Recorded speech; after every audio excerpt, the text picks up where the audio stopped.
Seorang wanita nampak percaya diri mengendarai motor lalu menggeber-geber knalpotnya. Hal ini membuat orang-orang di sekitarnya terganggu. Aksinya tersebut viral di media sosial dan menyita perhatian warganet.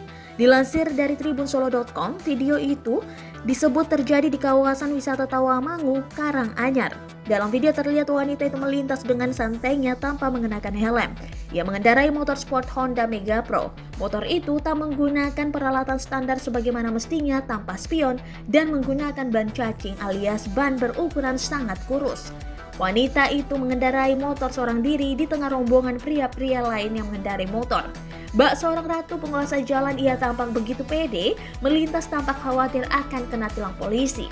Dia dan sekelompok pria yang mengawalnya bersama-sama menggeber-geber suara knalpot sehingga begitu memekikan telinga. Video ini pun sukses memancing emosi netizen. Tak sedikit yang kesal terhadap kelakuan perempuan dalam video itu. Dilansir dari Tribun Medan, anggota Satlantas Polres Karanganyar, Ibtu Diki, mengakui pihaknya sudah melihat video tersebut. Ia mengatakan polisi sudah mengantongi identitas perempuan itu. Saat ini polisi tak mencarinya, tapi bila ditemui kembali melakukan ulah serupa di Tawamangu, pihaknya tak segan menindak perempuan tersebut.